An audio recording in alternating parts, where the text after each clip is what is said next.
3 in the pro rankings from Shoreline, Washington. Give it up for Sean Lenning. We are back here at the Simple Green U.S. Open of Handball and the announcements for the men's upper bracket semifinals.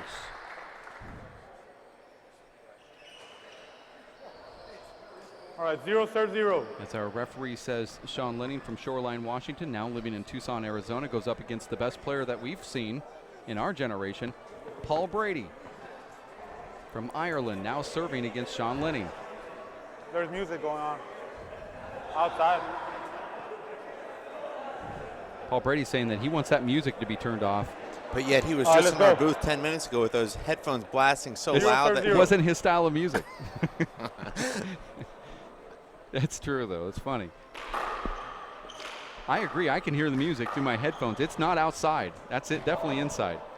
2. Thank you. Side out.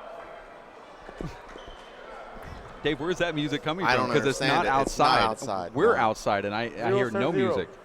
I just hear the sounds of beautiful birds. Sean looks really good here so far, Dave, and he's withstood what's usually 1 about a serve 0. 7 or 8 point run from Paul Brady before you even get in the server's box. And Dave, I'll tell you, I just witnessed Point. Robbie McCarthy leaving the broadcast van. Yeah. He was in there reviewing 2 serve all 0. of those short calls.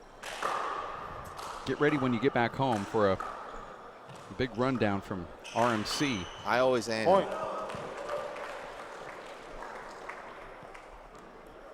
Dave, Sean Lenning is on fire to 3 start serve here. 0. He's won all 4 rallies played thus far. Short. Well, when Sean plays like this, nobody can score. We just Second have never serve. seen Sean put it together against Paul. Well, 2007, I think he played one of the best matches we've ever seen him play. Lost 11-10 to Paul.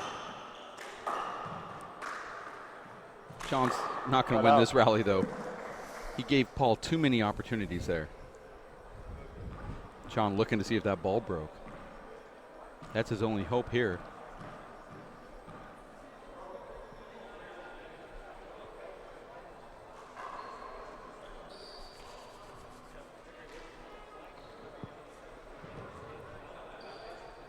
Now the referee looking the ball over.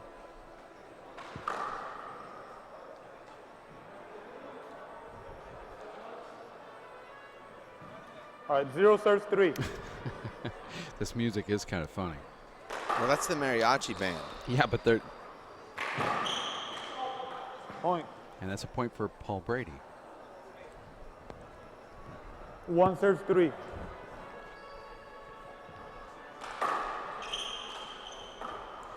Side out. You know, Sean Wow. has such an amazing return with his left hand, Dave. He can fist it or paddle it 3 or serves 1. take a big swing.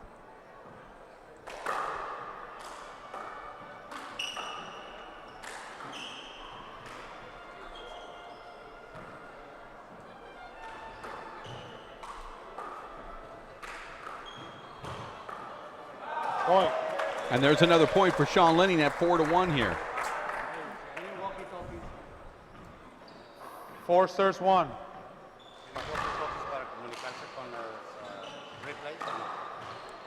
Point. We really didn't know what to expect here today, Dave, because the last 2 times these guys have played, it's been so lopsided, but before that it was always so close. And now Sean Lenning taking it 5 to serves 1. Paul Brady early here. Yeah, Short. that ball was short. This is the number of points Second Paul Brady serve. allowed yesterday combined. I think in the whole tournament. 6 serves 1.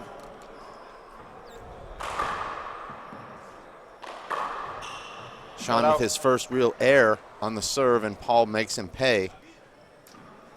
1 serves 6.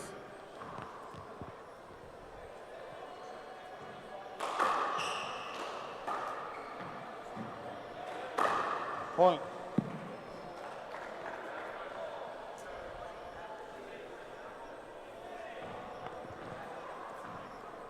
Two serve 6.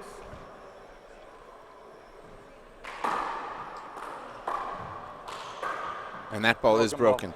And Dave, we talk about Sean's incredible crossover season, and I think not only does he benefit from playing those different styles with a different ball, but he's used to playing in front of different kinds of crowds, rowdy crowds, quiet crowds, heckling crowds. So I think this kind of mariachi music and this big crowd watching and even the pressure of playing against Paul Brady, No, it's fine. I think that's It's fine. It's broken. diminished Thank you. by all the experiences he's had playing on all the different codes. Yeah, I he's think- ready for anything.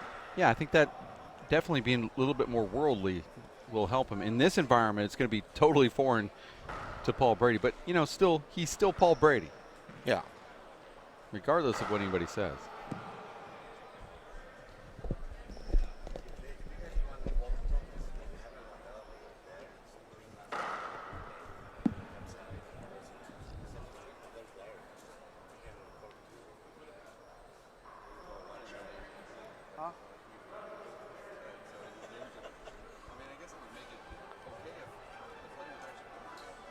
You see the Paul Brady trying to warm up this ball. Not even sure we have a ball in the court. The referee was wiping some of the film off the ball. 2-6.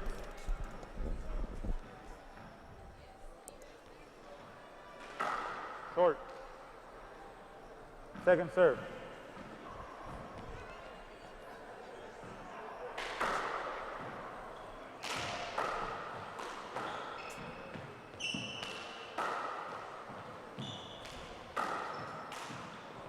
Point. And you know, Dave, if this first game was played to 6 points, 3-6. Sean Lenning would have won. But it's not. And Paul Brady's going to stick in here. That's a great serve.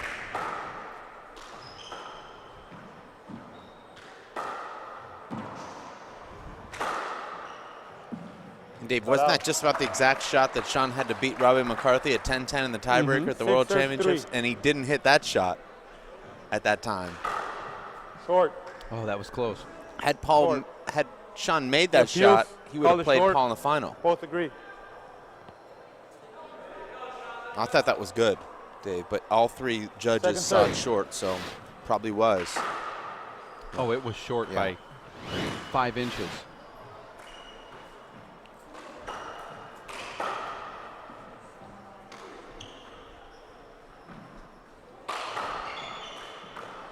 Not out. Sean missed that one, but he was upset with himself for the first one, he said.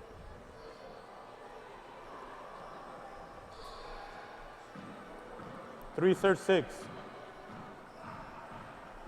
3-6.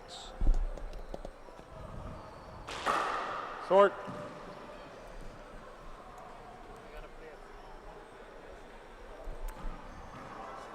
Second serve.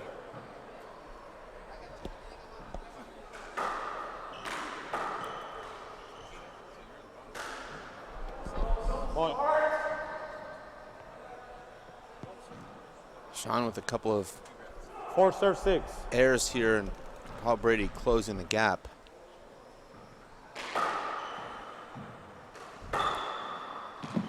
Paul Wow. Brady Let has out. not looked anything like he did yesterday, but Sean, I think, has a lot to do with that, Dave. 6, serve, 4.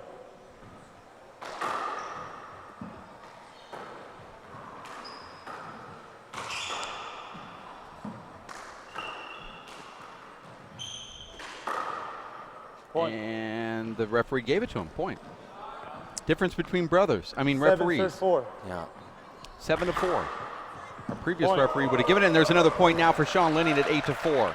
Big upset on the outdoor courts. The #1 outdoor big ball 8-4. three-wall player Juan Santos loses to Vic Duran, and Victor is now going to play G-Man Gabino Velasquez in the semis to Second go to serve. the finals. Neither guy seeded in both now in the semifinals. Yeah, unseeded Can't players. believe it. As we just saw Vic Duran defeat Juan Santos, the best player in the world outdoor. Wow. Over. Oh, and he gives Sean that call, but didn't give He Paul could've the had it. call just 2 rallies ago. That's because Sean went down to a knee and attempted to go for it. Paul didn't even try and gave up. And I think what he's saying is, well, 8, serve, 4. if Sean dives for it, he knocks Paul on his britches. That out. Sean's I calling don't a think it slide. hit a bad bounce. I don't think so. He appeals. Bad bounce. I think it bounced straight. Sean said that Paul's ball Nobody hits that saw it. center camera hole right here and just jumps away. You saw a bad bounce? You saw a bad bounce? Yeah, bad bounce. He saw a bad bounce. That's 3 calls in a row going against Paul Brady. Now, I'm not saying they're wrong. I'm just saying calls made against Paul He Brady. has a clear view of it. He has a clear view. I think it was a bad bounce because you don't see Sean misplay a ball that comes right at him like that.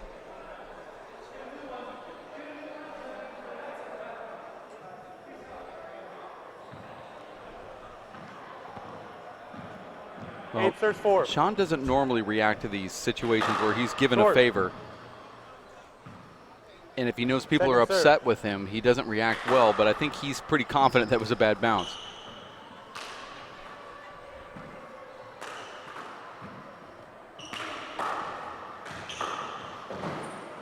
Side out.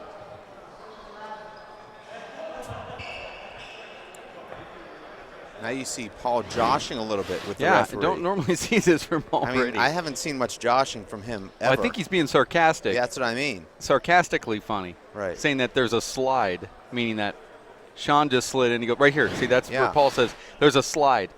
Like, I'm going to peel this, but not the ball, but actually Sean slide. And that did draw a little bit of laughter from the crowd.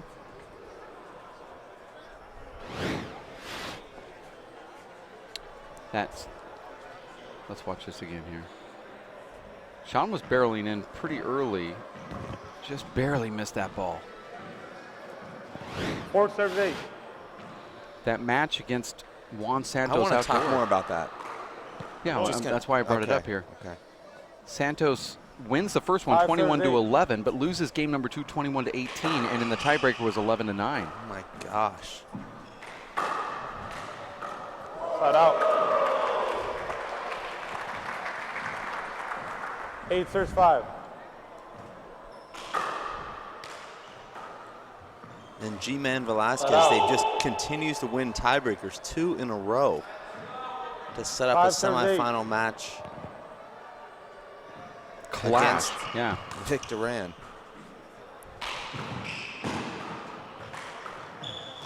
Look at that get right there. Sean doesn't get it to the front wall, and a lot of diving around here. 6 to 8 now. Paul Brady serving.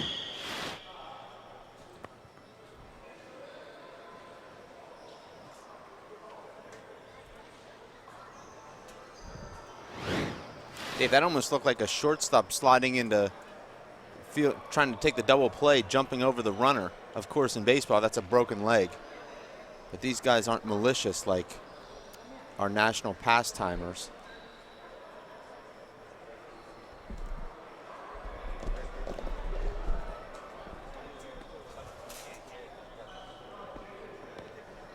Okay, glove change. 2 minutes. Let me see your gloves, Paul. Huh? 6-8.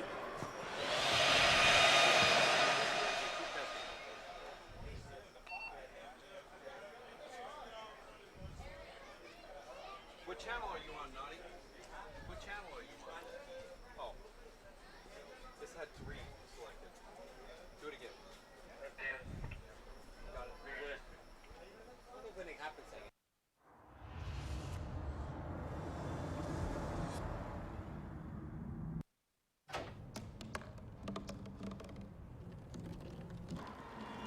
Everybody has a dream.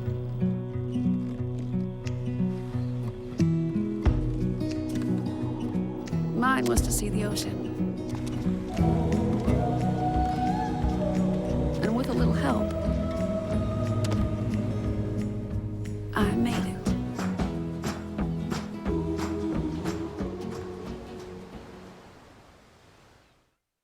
Get a remarkable clean with non-toxic and biodegradable Simple Green all-purpose cleaner. Spray straight from the bottle on heavy grime or dilute the concentrated formula to make up to 11 bottles of daily cleaner.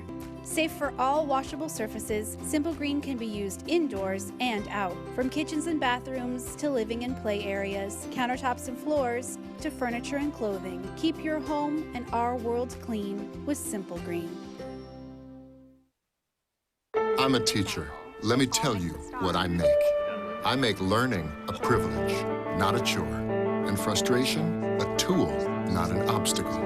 I make working hard seem easy and giving up impossible. I make an old subject feel like a fresh thought and unconventional methods common. I'm a teacher. I make more.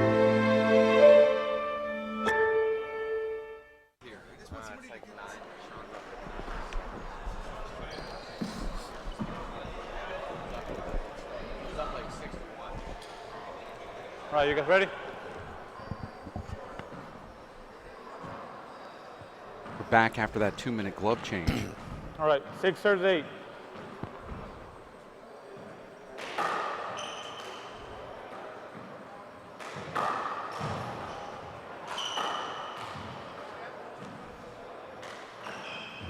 Wow.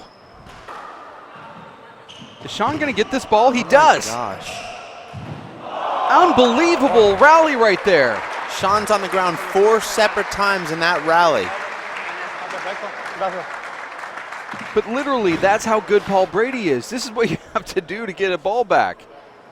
Sean's laying on his back a la Courtney Pachot, goes back here, flips the ball, and then look, he only misses this by a fraction. Surprised he missed that one. That was probably the easiest of the 4. If you guys want to go to video replay in any call, you guys can go to video replay. They have walkie-talkie communication. If you guys want to go to video replay, you guys can. Well, Dave. Look at this amazing replay here. Sean lifted up, I thought, too early. But, you know, even with Sean running all over the place here, Paul's being worked a little bit, too. No.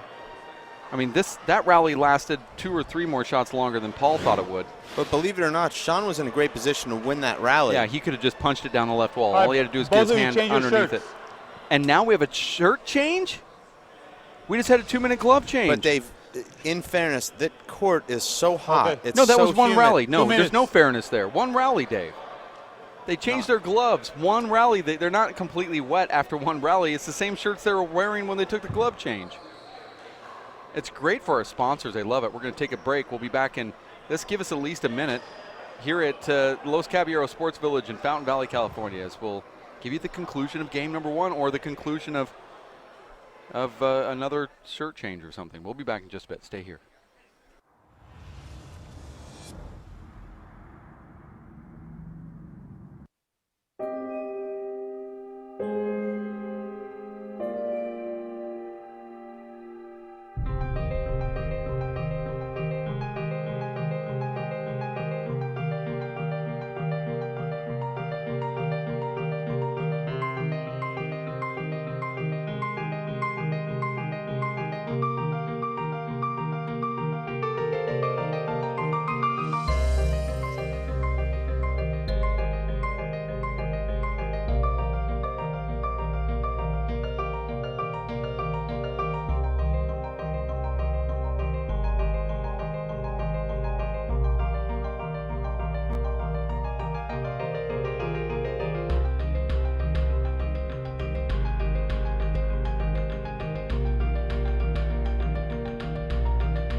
Second serve.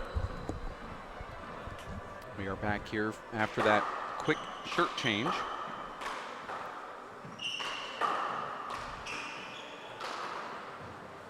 Set out. And after that amazing start from Sean Lenning, we haven't seen 8 the serve points 7. rack onto the board for him. Short. Sean only He appeals. I called it short. Both agree. getting 2 more Second points serve. after that big 6-2 lead.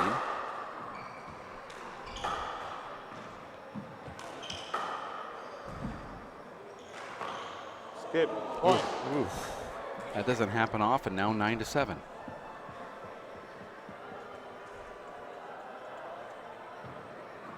Nine serve 7. Point. Now 10-7. Consecutive left-hand airs 10 from serve Paul 7. Brady. Set out. Dave, I think this is what Paul Brady really 7 enjoys, serves being 10. challenged, being matched shot for shot.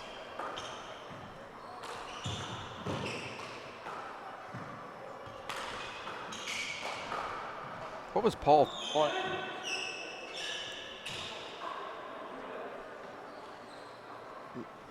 Guess I got confused there. I thought that Sean rolled that 8 out up serves front. 10. It's a point for Paul instead, 8-10. Short.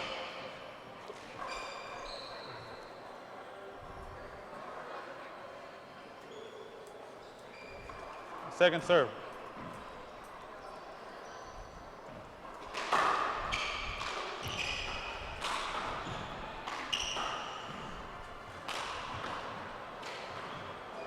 Uncharacteristic low percentage shot from Paul Brady, who's fading away and hits the right corner with Sean Lenning just right there in the front court. And Sean goes serves for 10. a cross corner kill and skips. That's what I was going to say on that last play when I said, what is Brady doing? Hitting that off balance shot, but it worked twice in a row for him, and now he gets 3 in a row.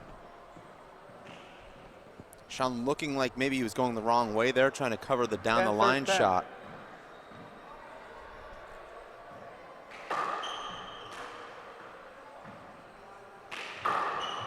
Point.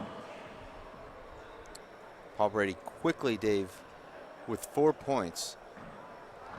Took him just 63 11 seconds. serves 10.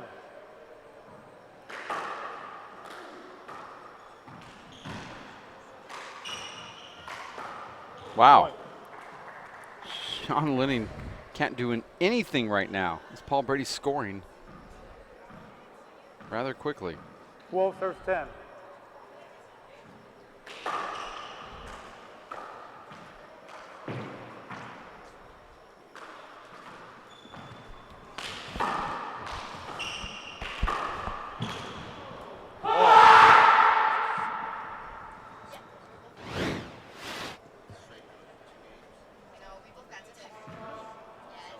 Thirteen serves 10. 13-10 here. Paul Brady putting this one away on the right side. Sean upset with himself. Ball hops away.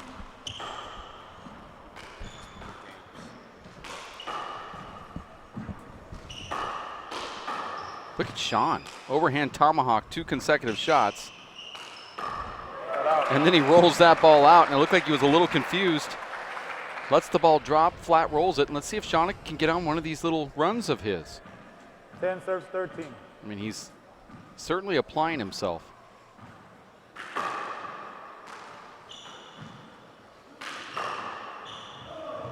Thank you. And he calls it 2 Point. bounce, does Paul Brady. Now 11th point for Sean Lenning.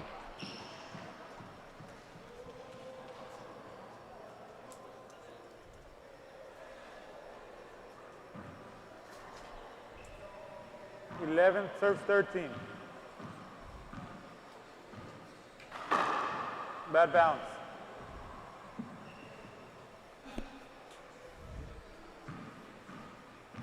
Serves 13. Short. Second serve. Sean almost hit that crack again, Dave. Cut out. He's got such an amazing second serve. But of course, Paul Brady's the 13 best at serves defending 11. it.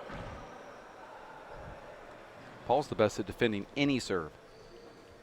Dave, on the one-wall courts, it's current world champion Danielle Daskalakis needing a tiebreaker to overcome Karen McConney, and the current women's one-wall big ball national champion Sandy Ng also needing a tiebreaker to overcome Yolanda Monroe. So those two, Dave, will be in the final. They're really been the 2 best one-wall big ball women's players of the last half decade at least, and they've played in every major 13, final, much 11. like Katrina Casey and Aisling Riley in 4-wall, and they'll match up again tomorrow.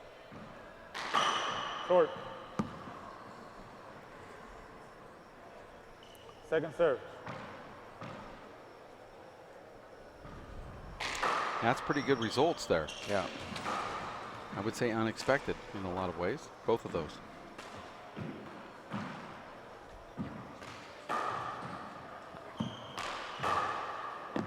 Big setup here for Paul.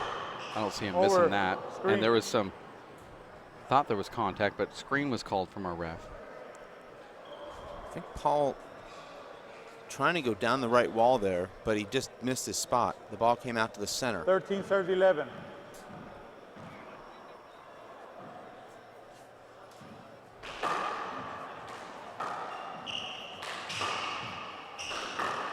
Got out.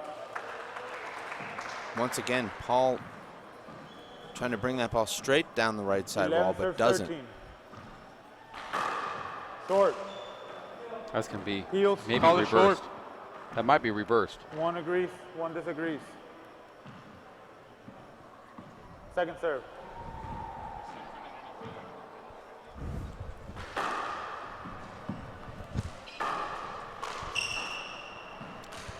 Dave, we're going to say goodbye to you and welcome in Hall of Famer John Bike, who will be in the booth here in a second. 13. As we have 12-13 now on the scoreboard for Sean Lenning. And make that 13-13. Sean inside out, fights that ball off down the left wall, gets the 13th point. We're all tied. And welcome in, John. Thank you, David. It's as always a pleasure. 13. It's a different Sean Lenning here. Sean? Over. You know, 13-13 with Brady is different, but it's a good 6 months now. I've been very impressed with how Sean's been playing. Now, the referee calls this over. I totally disagree. I mean, I don't know even. Yeah, that's I don't even know how Sean would have got that. He could have definitely gotten it. Paul's not happy here. I don't blame him. And that is a almost unanimous pick. He's on everyone's top 3 list as quality referees, but it just proves that everyone makes mistakes sometimes. Yeah, I guess that's the best way to put it. But whatever Paul's saying to Sean, to the referee here, is pretty animated. Referee's not happy about this. Now, this shouldn't happen. play The ball. ref shouldn't allow them to talk to each other like that. Sean's telling Paul Brady, do you want me to come in and check you? Meaning, do you want me to stick my arm into you and pop you on the way in? Sean's not happy here with Paul Brady. Well, I like Sean standing up to Paul. 13 serves 13. On that particular get, though, I don't see it. I don't see how he could have had it. Yeah, not at all. And that ball's short. Second serve.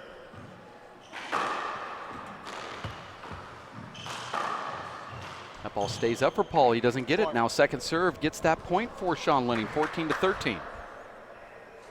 14 serves 13. Yeah, I have a theory that, I mean, Sean is such a flow and emotion player, and following 2 big Luis Moreno wins in a row, I think has helped his attitude both games. Americans not with a winning record against the Irish lately, but 2 days in a row he has watched his training partner, Luis Moreno, pull out a clutch win and come in pretty much on tippy top of his game. Point. Make that 16 now for Sean Lenning, 16-13, in fact. 16 serves 13.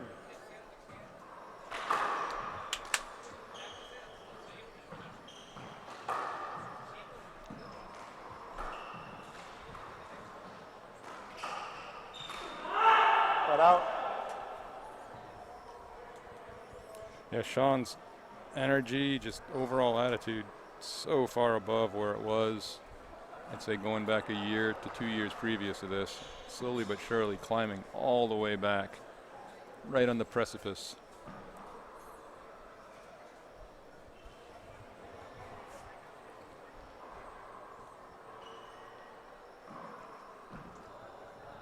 I've heard your analysis of Sean when he feels he's being disrespected, so I'm going to make it a point to be nothing but positive.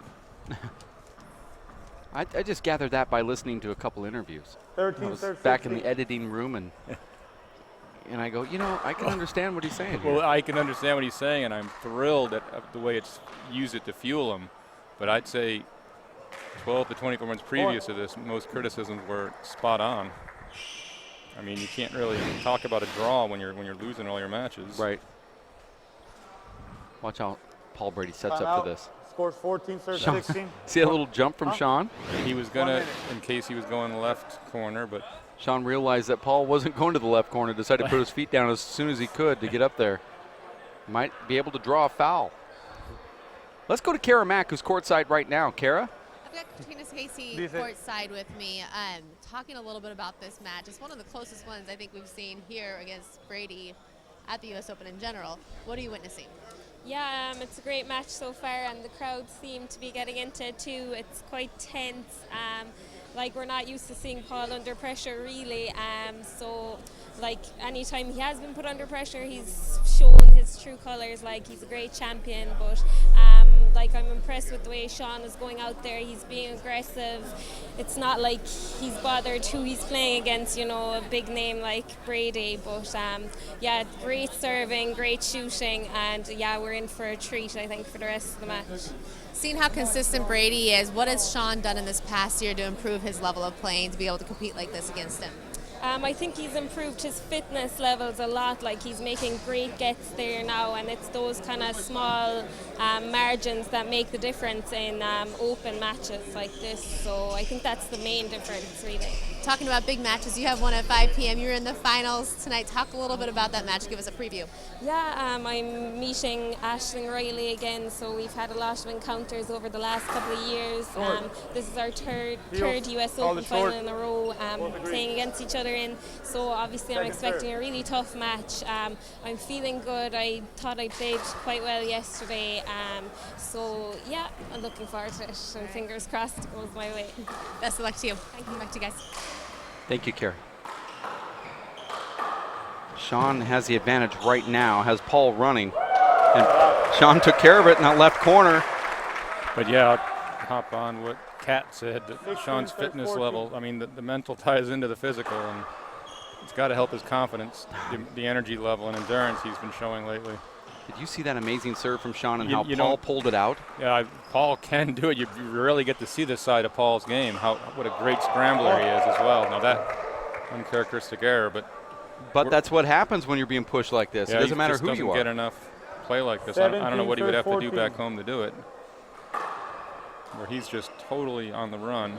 Sean just threw a reverse right over there at Paul, and then gets that flat roll right corner. 18th point for Sean Lenning, 18-14 here in game one against Paul Brady. 18 serves 14. Now I joined mid-flow here. Short.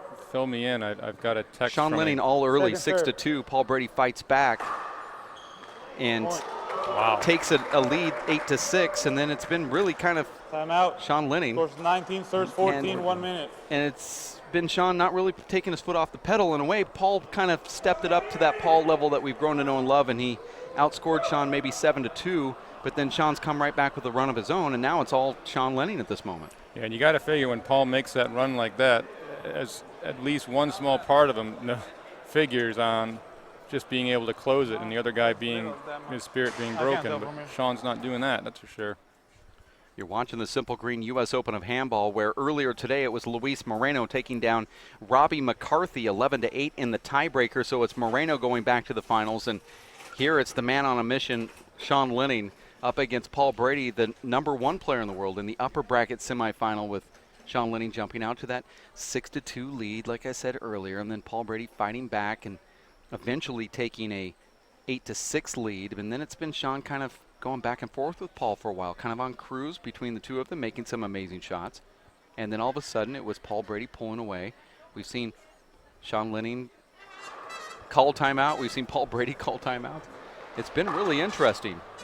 Now, I'm sorry, David. I was performing other head ref duties for the first part of this match, but I've been informed via the internets that there's been 3 or 4 other calls like that one I saw against Brady, or were they closer calls, or were they that blatant? I honestly haven't seen them.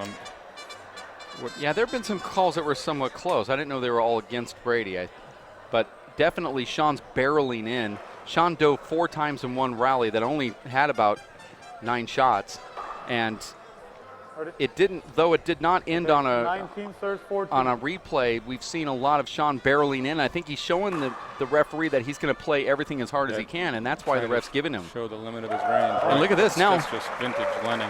Lenning taking the 20th point here, now 20-14. Game point serves 14.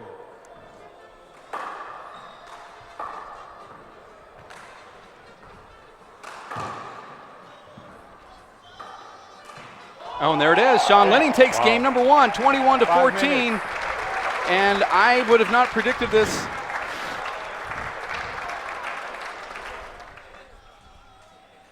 the slow-mo replay here.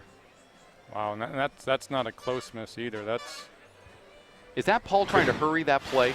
That's just Paul being in a position he's unaccustomed to. Now, he has dropped games before and come back and refound his gear, so it's nothing too troubling for his fans.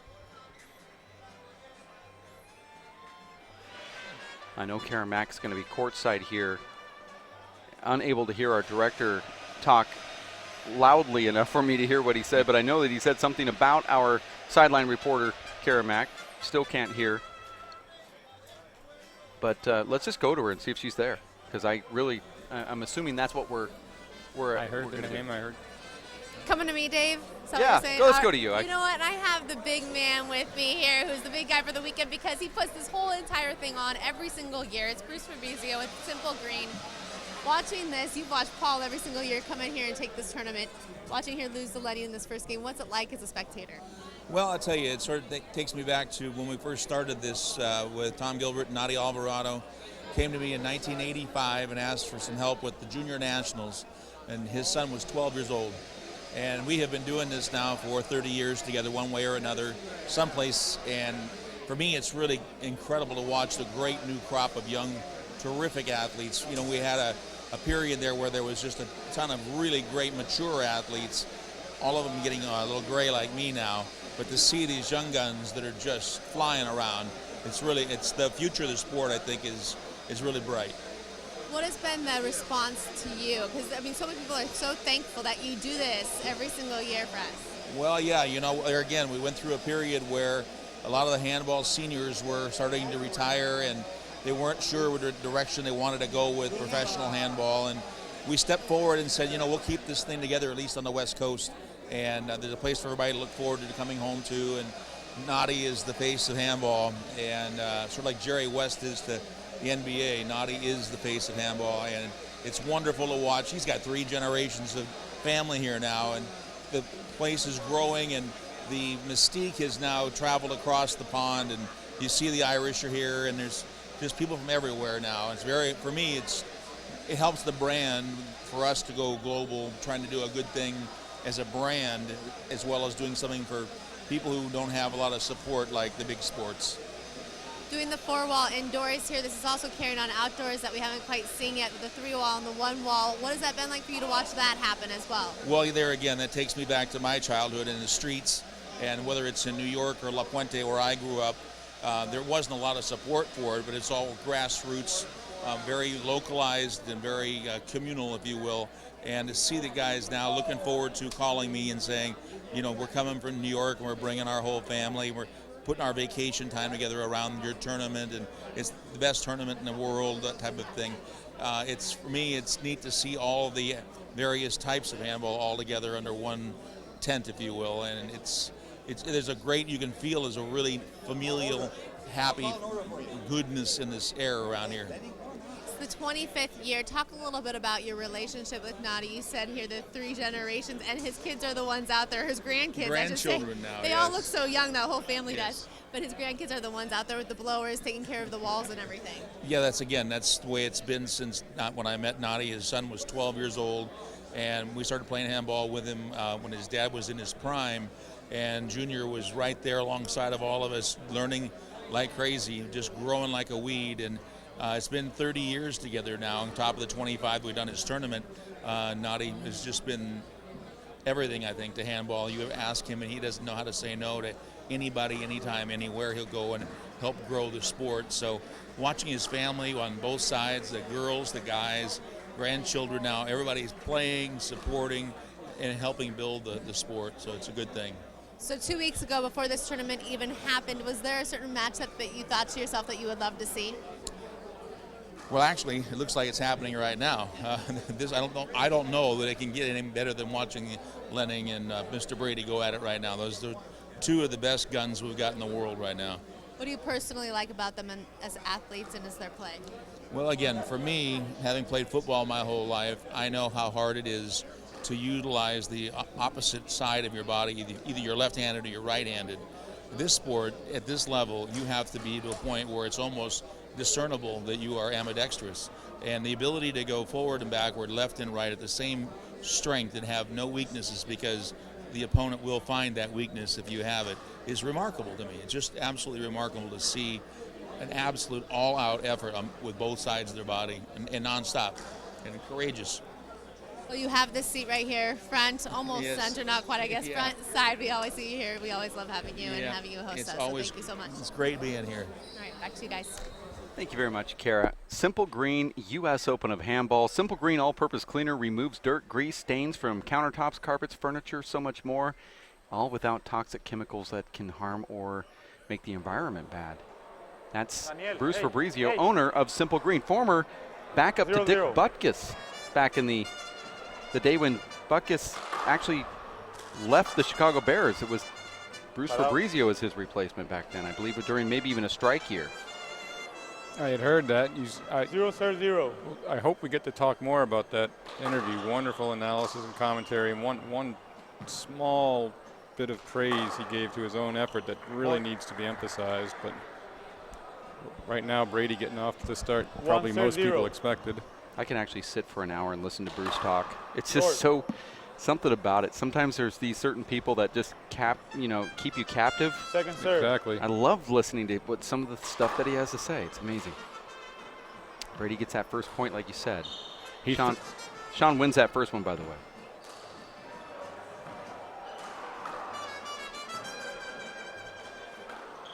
Is this Brady going high on purpose with a ceiling and a wraparound? And that's what an answer to a very good wraparound by Brady. Sean goes chest high from 35 offhand. But this is what you have to do to beat Brady. You have to just make these crazy offensive shots. Second and Sean, look at how he's rolling. He wanted that ball back from Paul.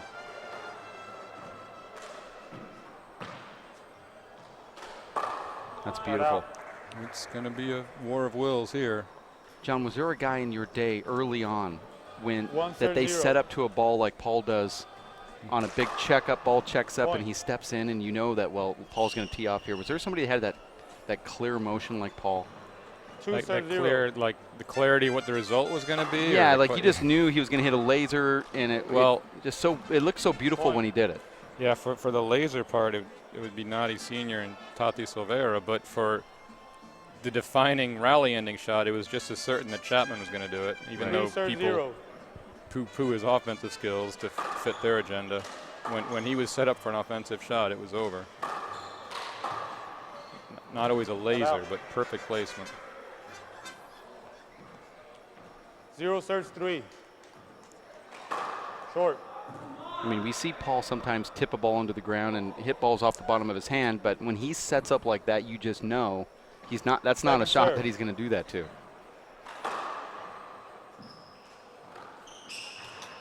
Shut out.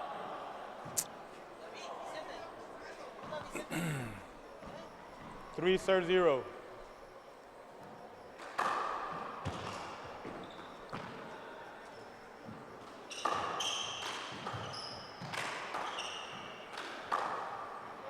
And Paul doing what he does best now. He has only lost rallies on phenomenal, deep, 0 serves 3. theoretically low percentage shots. Sean, at this pace, Sean's going to have to hit about 30 unimaginable shots to get his 21 points this game. There's his third one, and he's got 1 point now to show for it. He's going to have to just 1 serves 3. go to beyond the very highest level, if there is a such thing. So for every rally Sean has won, has just been something remarkable. Big setup here. Sean takes it left-handed, flips it over to the right side. Paul runs back. Cut out. What? That's like missing two kind of routine shots there. I guess he wants 30 remarkable shots also. Paul does that kind of underhand modified paddle shot of his, which I love. Hard to read, and sometimes even if you do read it, it's too good. I'm just wondering how he does it. Forget about the reading part. It seems like he has this huge windup for a ball that just stays flat. John, you kind of do that too with your offhand. But Paul has it like it's second serve. Not as drawn out as yours. If Paul's not going to tell you how we do it, then I'm not. Me and Paul.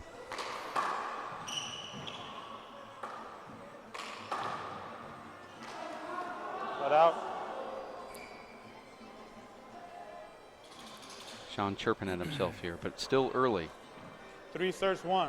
I like that he's showing this desire. I was less impressed when Sean would walk around the court like Mr. Stoic, because I really don't think that's what's in his heart. I think inside he's more like what he's showing now, and I've seen some very good results from him when he's letting it all out.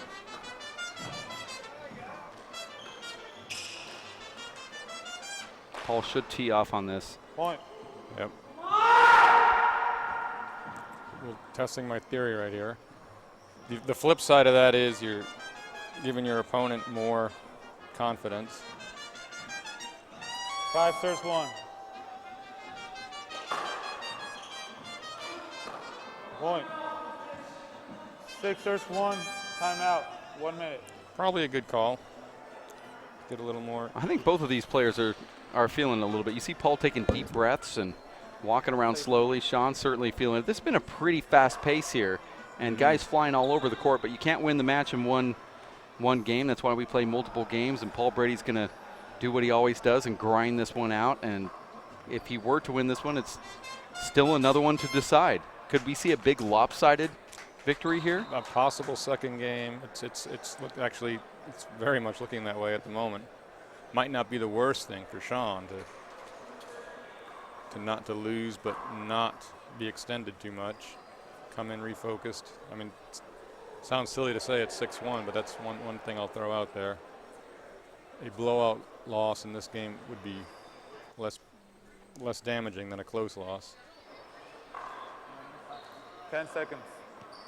But this new energized Sean Lenning might not even have that mentality anymore. No, I do expect him to keep pushing. Of course, an absolute overflow crowd.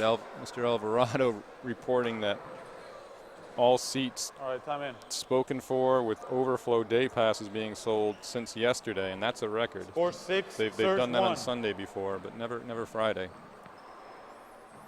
Usually a full crowd you see is indicative of lack security, but this year those tickets are all bought and paid for. Well, I know that I gave my pass to somebody, and I have no clue who has it, but I know they're there. If I wanted to find them, I'd just go there right now and look around. Look for my name, because I know somebody has it. Yeah, this is a highly sought-after match, and as Bruce Fabrizio said there in that interview with Kara Mack, she said, what would you, what did you anticipate, or what do you want to see, or what's the, I forgot what the question was, but he said, hey, this match right here, this is what I want. This is it. We're possibly seeing it right now, and I agree. I would make the same observation about yesterday when I would say clearly the 4 best American players went head-to-head with possibly the 4 best Irish players. Yeah. And the 2-2 result for us was great, the way things have been going, but that's intensity for. Well, I said that to the broadcast partner that we had earlier, Dave Fink, where I said, these quarterfinals are kind of funny. I think we have the top 4 players in the world all in the quarter, and in the semis, I said. And he said, no, the quarters. The top 8 players are all in the quarters. And I thought, yeah, that's probably true, although I kind of thought Nadi Alvarado would have been in that discussion if you were going to talk about top 8. But you could put him in because his last head-to-head result with them, it was a win. 6 serves 1. But it is still kind of a true statement in a way. You have the top 8 players in the world there.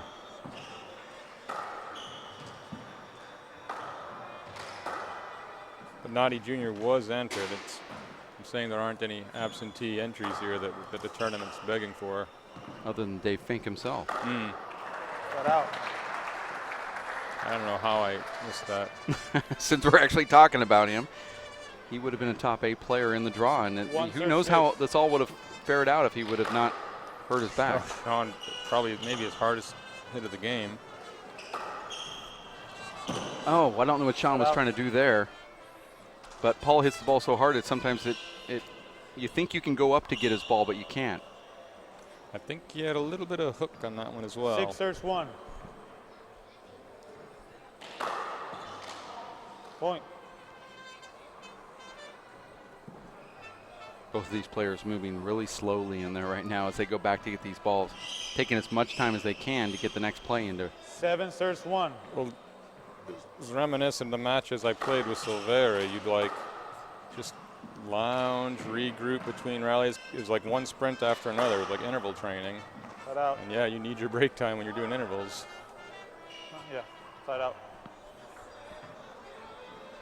Don't know what serve Paul was 7. questioning there.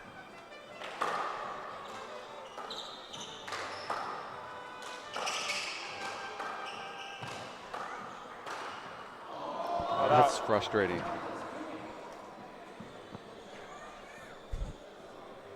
But that's kind of how you live and die by the sword if you're Sean Lenning. That's 7 serves 1. Everyone knows that going in. They're going to have to. It's a lot of pressure to have on yourself, but it's the only way to approach it. If you go in all cool, like I'll just do my thing and win, that's not going to work. You know going in, you have to do something better.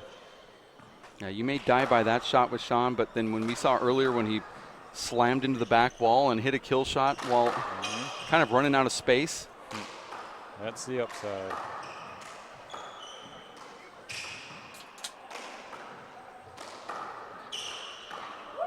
I was just going to say, who's better right up here in this Tiddlywinks game that we're watching?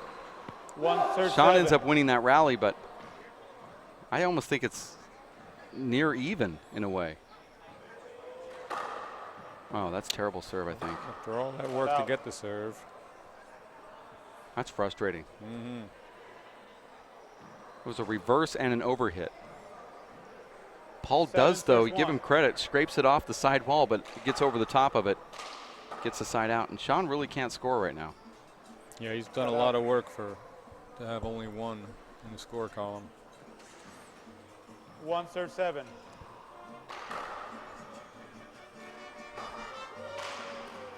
And he misses again.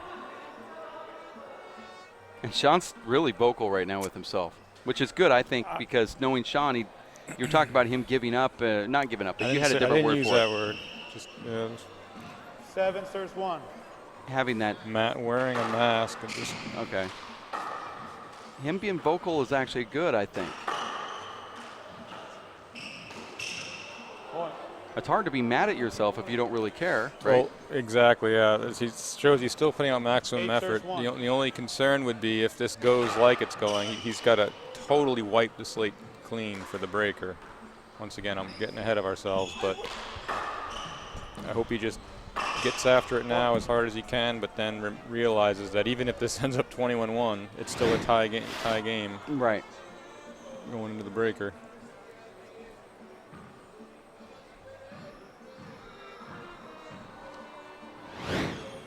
Serves 1. Short. Huh? I know, I said short. Short ball.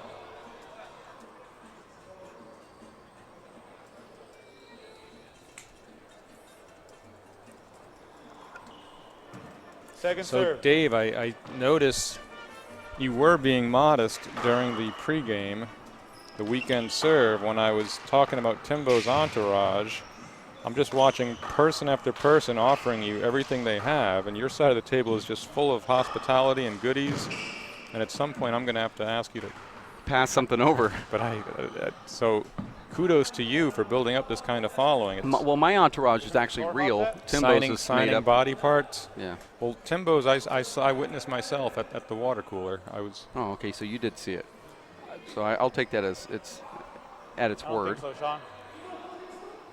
Well, for people who missed the weekend I don't think so. It's pretty much. I don't think you could have gotten to the short hop on that shot. I don't think so. Sean with the catchphrase for the teens. It was past you. It was pretty much past you. Point. Well, they didn't get all the way to the disputed call, but I'll tell you what, I already know Sean made more errors in that rally than Luis possibly could have. Luis might have made 1. Sean passing up a few opportunities before it got to that point. Think of that as a referee. I know we're specifically banned from doing it, but why can't you just say, 10. Maybe I missed 1, dude, you missed like 4. Second serve. Just clean up your own mess first. Would that be good for a referee to say? No, I don't know. Specifically in WPH head referee David Fink's hold it.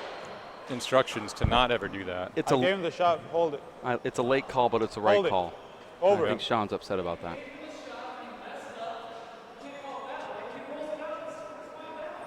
Now the question is, Over. does a player use this to 1-10. his advantage, or does it just help to break him?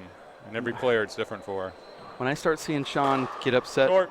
like this, it has never turned out good for Sean. I always think it works to his advantage because when he's been in the court when I played and he's gotten, you know, motivated, you don't score again. Right. But he's playing Paul Brady, and it's sometimes it's Point. hard to score against a guy like that. He's going to need to be more sharper than 2 more serves 10. emotionally charged. But some guys do both.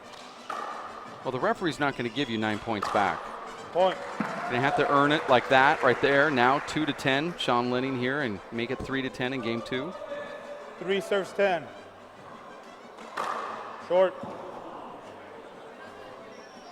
We'll have to say I love mariachi music. I mean, it's just hearing in the background's great, but after hearing what I think is the 3rd or 4th straight time the same song, I feel like taking that trumpet Well, guy. you're obviously not listening to the lyrics. They're all totally You're different. right. I know. This one's about professing undying love. Look at that shot right there from Sean Lenning. We're getting our answer so far. Sean has helped himself, fuel himself, and get back into this. Watch this replay right here, El Gato. Sean just flubs it up front, and then he has to really barrel up there to get that ball. And Paul is unable to get it back. Sean Lenning scores the 4th point. And now he's just that much closer. I mean, he started at 1-10, and now he scores 3 plus the rally ender. So 4 straight points, or 4 straight rally winners for Sean Lenning as we wipe up the floor here. Were you calling me El Gato, or is he actually No, he was behind here. us? I swear I saw him. Oh. There he is. If you feel that Luis is having a hard time refereeing, I can help and I'll go and get somebody else. I actually don't. I'm not disagreeing strongly with him. You okay? He's our favorite ref. Right. Maybe 1 or 2 bad, but the rest are just close. Are you watching, and do you think they're bad, or are you just hearing it from other people? I heard it from a couple of people, Mark, somewhere. Oh, good. That means he's doing good. 4 serves 10. Short. Score here now 4-10, and a short ball being called from Second Sean serve. Lenning.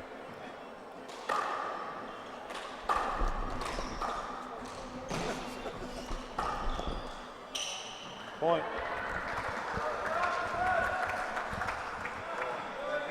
5 serves 10.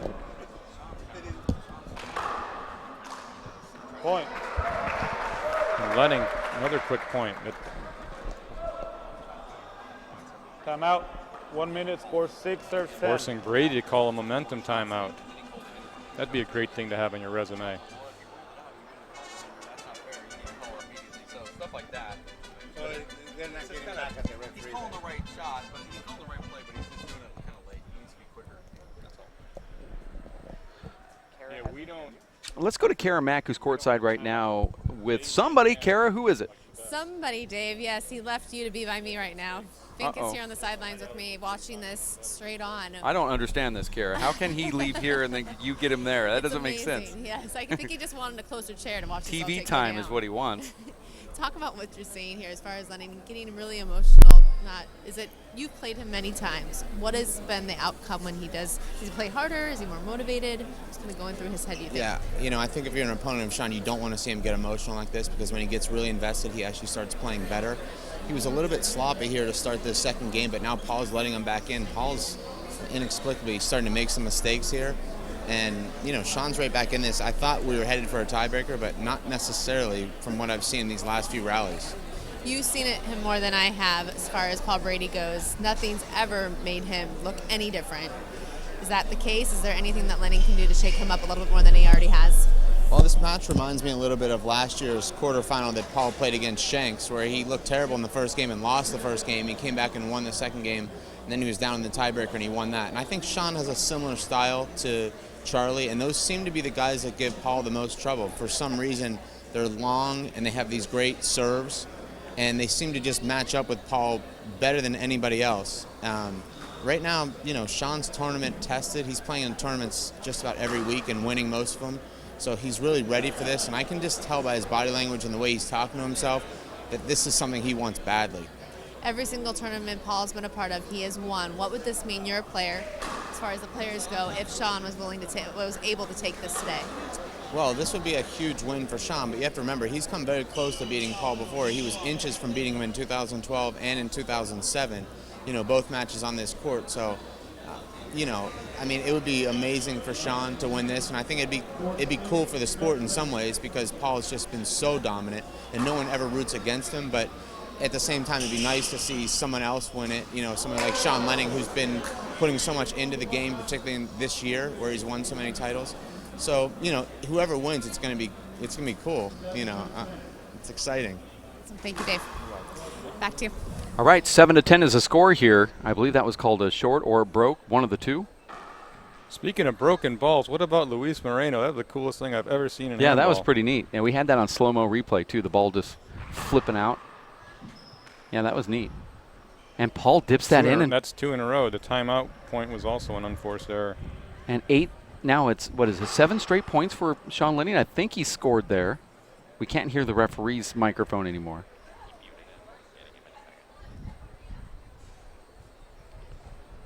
Referee muted his own microphone, so we have to get him to turn it back on. But you're watching the Simple Green U.S. Open of Handball with Sean Lenning and Paul Brady.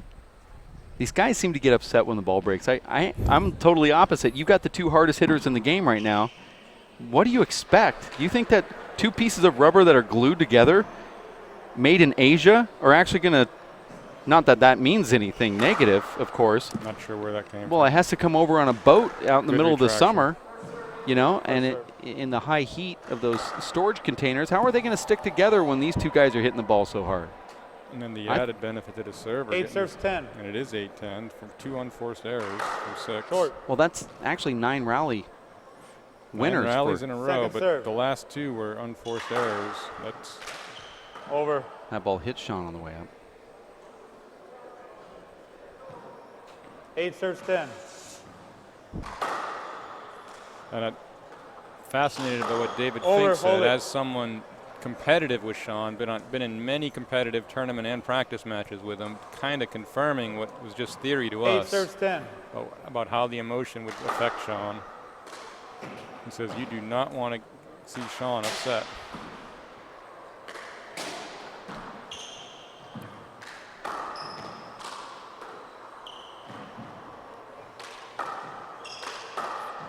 You're not gonna. I just complimented your partner. You're not going to tag along with that at all. I just wanted to see how that rally ended. And oh, you're right. 9 serves 10. David is David the same kind of video room rat that you are? That he'll hear every single thing at a later date? Yeah, yeah. So let's say hi to him in about 3 weeks. Look at that get from Sean. Doesn't make it to the front wall, and will ask for a towel probably here.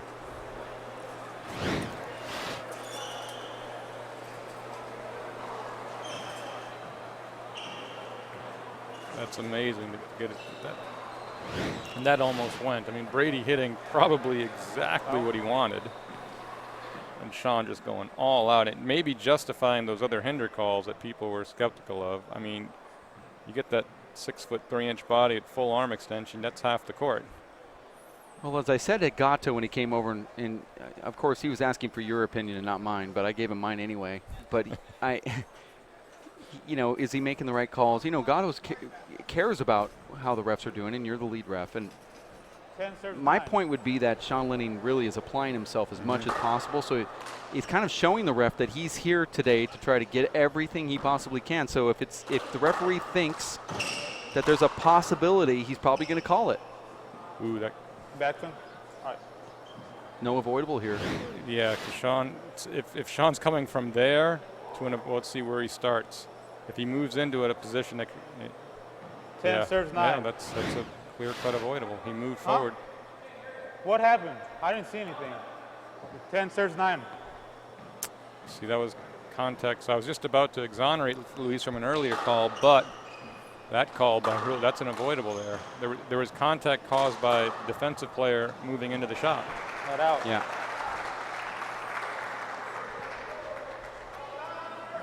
I want to say hello to the LA Fire Department. They have 23 handball players in this tournament, and they're watching on the ESPN 3. Watch ESPN app as we stream. 23, but one very conspicuous absence. Could you imagine Tatu Silveira filling out that 40-plus draw? Yeah, that's frustrating not to see him here. I mean, you certainly understand. I'm like hypocrite John. I'm not playing pretty much for the same reason he is. We are chauffeurs and fans every weekend, taking our kids to various events. You're happy I brought that up, aren't you? Oh, yeah. I love when parents talk about their kids. Well, I was talking about myself, my own role with them. So that's is that better or worse? But I was talking about it through Toddy's eyes. Right. 11 serves 9. That's nice. Thank you. That's all I wanted. Point. Now, see, same thing. That's. Now you're out of position. Yeah, but you're out of position. You doubt Sean from your 9. years of watching handball, but then you see him make a get that's just insane. Look at that second bounce, is like 23 feet deep. I mean, an average player has no chance at that, but Sean has shown what he can do with open space. Well, if you're going to call that early one, you definitely have to call the last one. Oh, and Paul dips it in.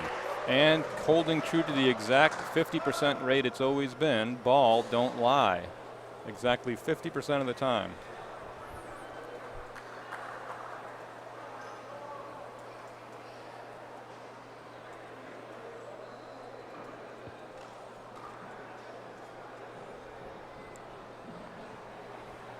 The 23 firefighters here, led by current 60 and over national champion and longtime local legend, Jess Pazos. Timeout. Scores 9, serves 12.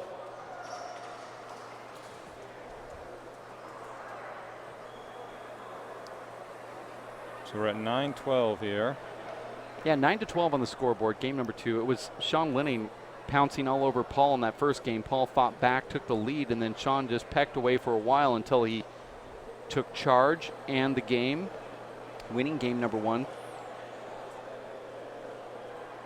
He actually wins that first one, 21-14, but I believe Paul was up 12-9 or 12-10, somewhere around there. So Sean scored about 11 of the last 13 points or so.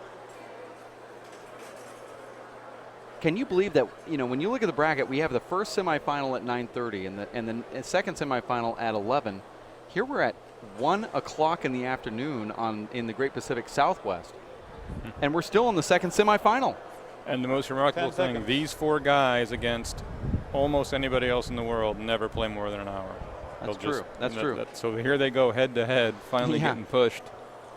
Yeah, we're doing it Emmett Peugeot style here. Everything's 2 hours long. That first match was 2 hours and 15 minutes. But for different reasons, though. It's not all towel breaks and time in. It's actual action.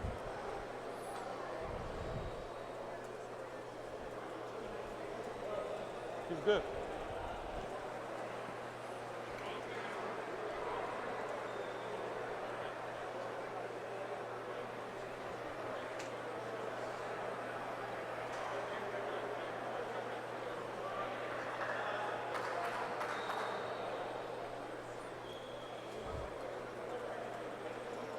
So I know they're about to resume, and there's John Bike Sr., Armando Ortiz, different generations here. Ryan Watkins obscured right now, and,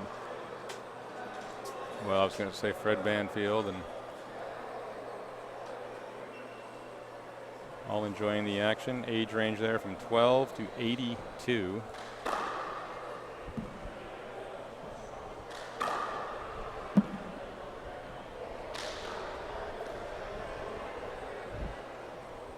Yeah, it's a pretty big crowd watching, and it's kind of like that in handball all over the place, I think. Absolutely. I bet you if you were able to take a snapshot of the whole country watching right now, you'd get 9 serves 12. maybe a little younger when it comes to watching on the app. But those people are also being taken care of in their own way.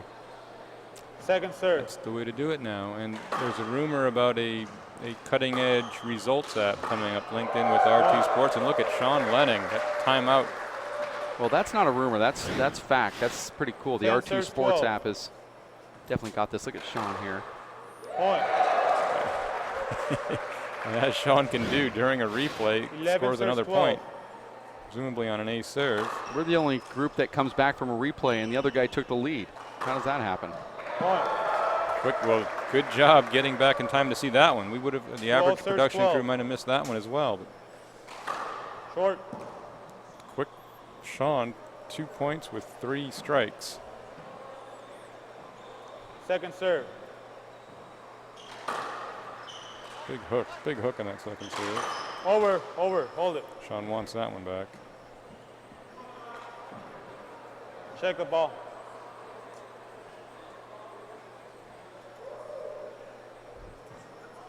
Twelve serves 12.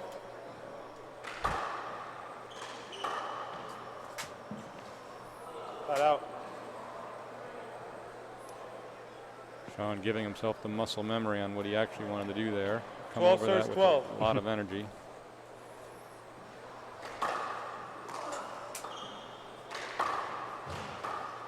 Big, huge setup here for Paul. Sean's going to get it, though, in the right corner, and the crowd loves it, 13-12. Brilliant tenacity on Sean's part, but Paul Brady saying, wait a minute, those are 2 shots I usually just flatten. Boy, that's nice.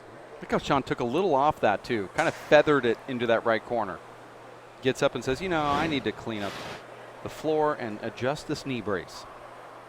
Give me a moment. So that's how these high quality rallies turn. Player A just barely misses what he wants, and player B says, thank you for that opening. 12 serves 12. I win. Hard to get a fist and keep it off the back wall. Luckily, Sean's so unaccustomed to a fist return. That's more like Paul had in mind. Sean a little further to the left that time. 12 serves 12. Short.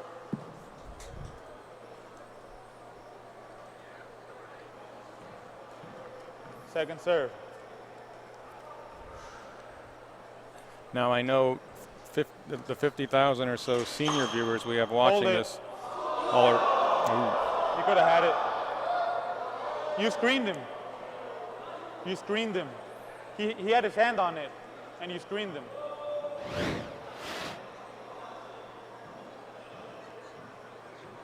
Yeah, if he touches it with visual impact, yeah, it's a hinder. I saw also a little giddy up there from Paul, too, like a little hitch.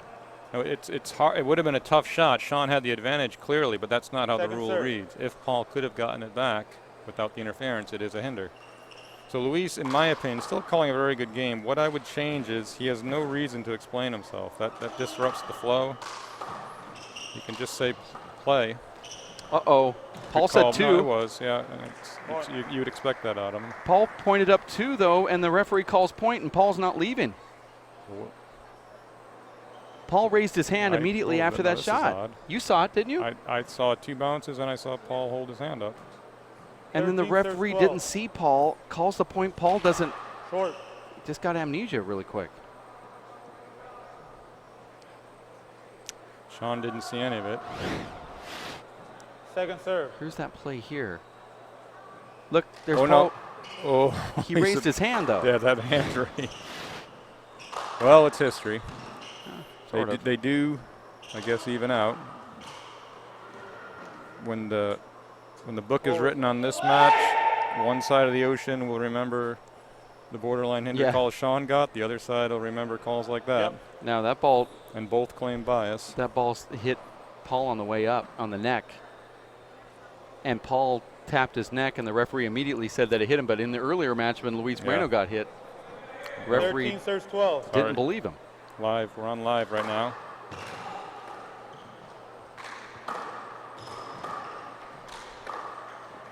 Yeah, hopefully we have time to discuss that Moreno call, but what a match we're in right now. Just too much stuff on that one. Paul didn't even react to that. Sean must have hit that as hard as Paul's ever seen it. Yeah, because that's actually my reaction. I was on the court with Sean for a Pro-Am exhibition not too long ago, and that was my reaction to all of his shots like that. But to see it happen to Paul Brady. Sean taking some time here. Referee called the score, and Sean saying, I'm taking 6 seconds. Not out. Sean's winded here. He can take a timeout. Yeah, this is the downside of prolonged 13 adrenaline-fueled serves runs. 12.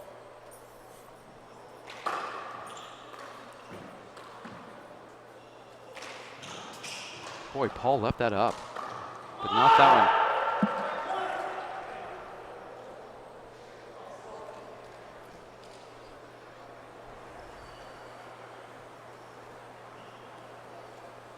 Sean is completely drained here. We'll see if he has a second win, but this ties in what we were saying about the gap in everyone's A game is wide enough that, I mean, you got to do something real special to stay in with Brady, and you got to sustain it. And Sean's done everything so far. Just how long can he sustain it? He's definitely within reach, is Sean Lenning. Glove change. Ah. Let me see your gloves, Paul. We're going to be back in 2 minutes. We're going to take a break. We'll be back in just a bit. Stick around for 2 this minutes. glove change here at the Simple Green U.S. Open of Handball.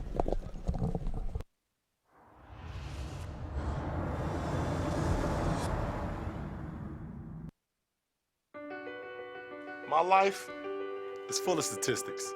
Thing is, I could have dropped out of school and become one myself, but I didn't, because I had people that believed in me. Here's another statistic. 7,000 students drop out every school day. That's one every 26 seconds. It's time that students know that we believe in them. Inspire a student and share your message of support at boostup.org. Are you getting this, honey? Oh, prime time. We are rolling. All right, Mama's gonna bring it home. Mama's gonna bring it home. Okay. Come on, watch this guy. Oh, backwards! Oh, don't. Oh. It went into Bob and Carol's yard. Oh, no? Okay, Yeah. here it is. Oh, Mom! Challenge your kids to be active and eat healthy. All right, let's see what you can do. Let's go. They might surprise you. Search We Can for more ideas on how you and your kids can get healthy together. Michael Adams? Here. Michael Adams? Here. Michael Adams.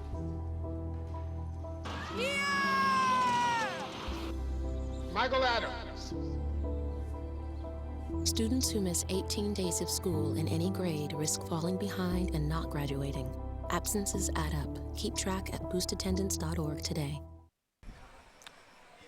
Good look at Sean Lenning at the end of this glove change. And gosh, those PSA ads we show just tug at the heartstrings. Parents, please don't let your kids be Michael Adams. Get them to school. Boost that attendance. For tips on how, just go to boostattendance.org.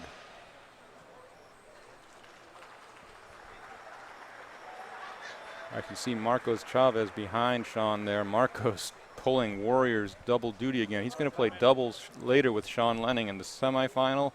And this morning he qualified for the over 40 final. He beat Andy Shad, and he's going to play the winner of Nadia Alvarado Jr. and Chris Watkins tomorrow morning for that over 40 final. So at least 2 more matches for Marcos, and if they win he and Sean win their doubles, a third.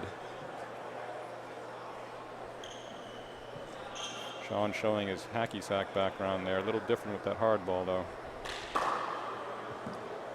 Check the ball. Sean and his buds would get around with their wool hats. His buds wearing little goatees. They just hack that hacky sack all over.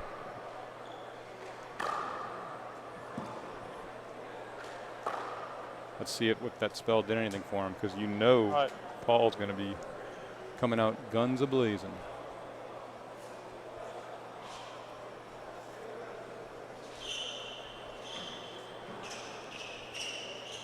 All right, scores 14, serves 12.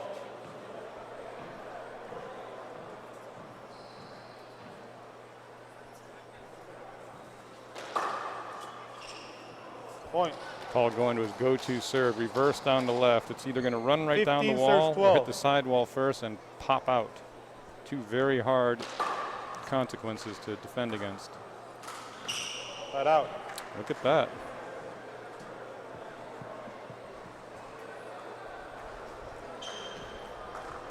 12 serves 15. Short. Second serve.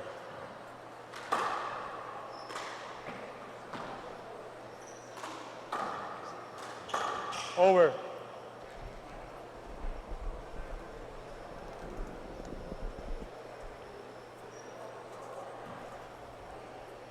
Serves 15. You heard the score there at 12-2. Short. 15, Sean Lenning. Serving. Second serve.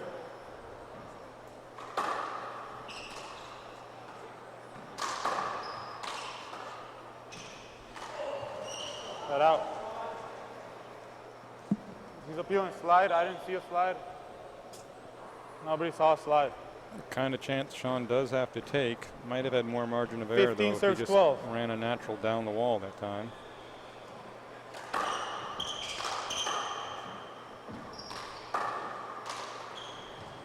Flat out. Master of those front court corners. Big ball, small 12 ball. serves 15. Half court, full court, indoors, outdoors.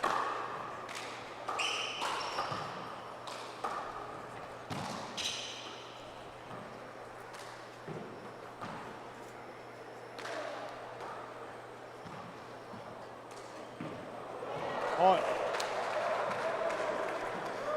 Paul just not totally in his flow. It's totally because of the way Sean is imposing as well. Absolutely. I mean, an unorthodox shot, but certainly 15. something he should have been able to extend the rally on.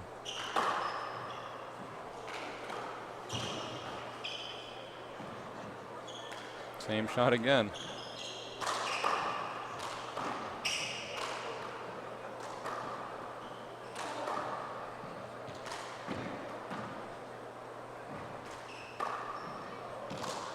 Paul had to extend for that one. Watch what Sean does here. That's a nice shot right there. Pure upper body strength. I'm not seeing the same hop and phenomenal footwork from Sean we were seeing before, but he willed himself to that point. That's not one we teach at our instructional camps. But, but 14 serves if you're 15. Sean Lenning, though, go for it. Both of these guys are completely spent, tired. I would say for sure on Sean, and Paul probably just more spent than normal.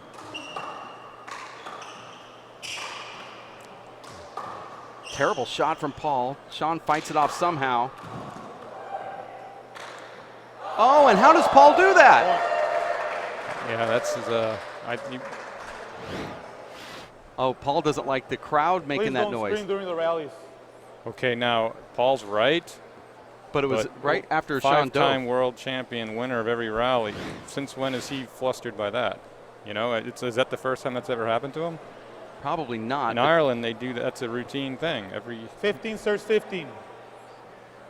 We're all 6 together. point sprint now. Yeah, we're all together at 15. Can Sean score 6 before Paul? That's the question.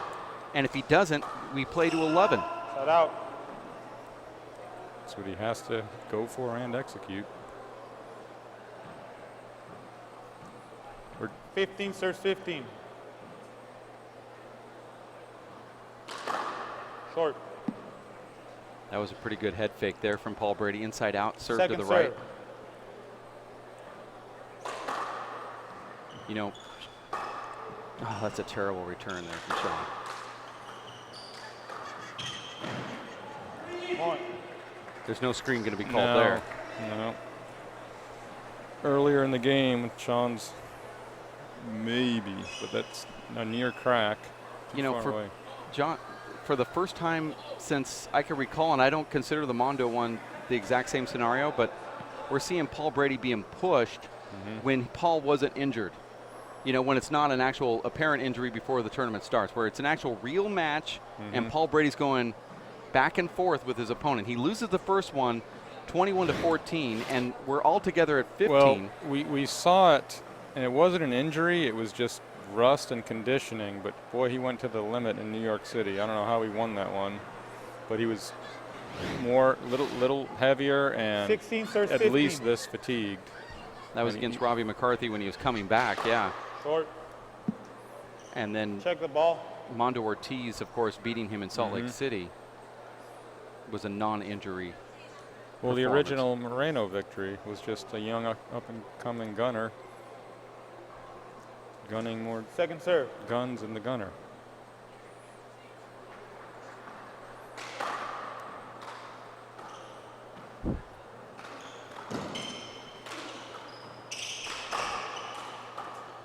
Hold it, hold it.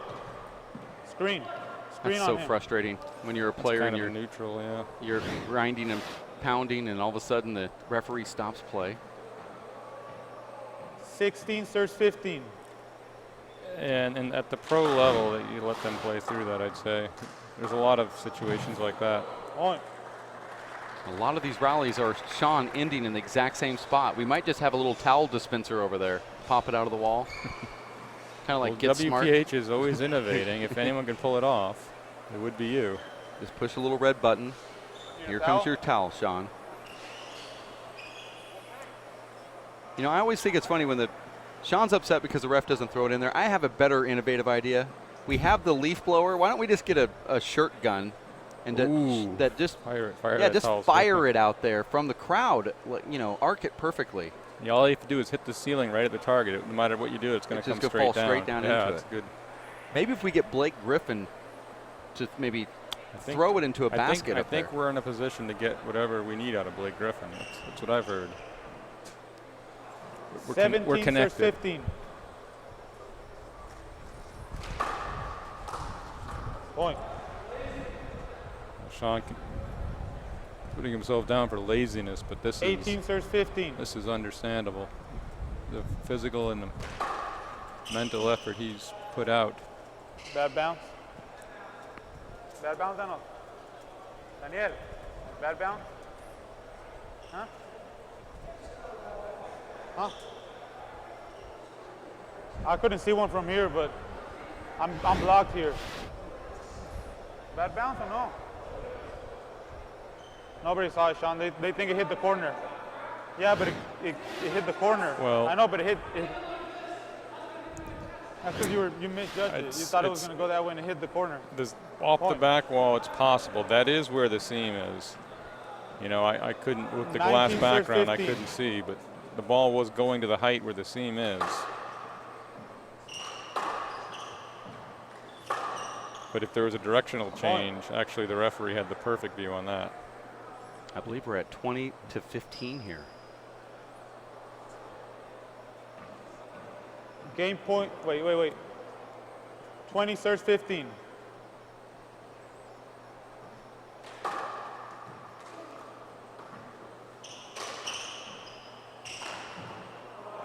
Game.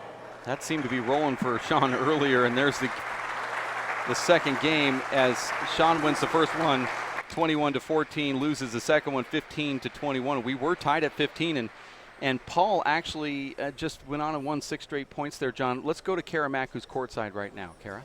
Hey guys, I'm courtside with Mondo Ortiz, who's been watching this match with me. We have some people trying to get down, and that's okay. We have naughty seniors, grandkids trying to come down to clean up the courts. It's a whole family effort here. And talking to Mondo, you've been watching this go on, cheering on Sean here on the sidelines, I hear. What do you think he needed to do there in order to take that second one? What does he have to do in this tiebreaker? Oh, you know what? You know, tiebreaker go either way. You know, you see a little fatigue going to Sean. You know, both players, you know, you see the pressure on with Paul Brady. You know, it could go on either way. You know, I like to see Sean put it out, but, you know, I feel like Paul is, you know, he has more steady, more focus to it.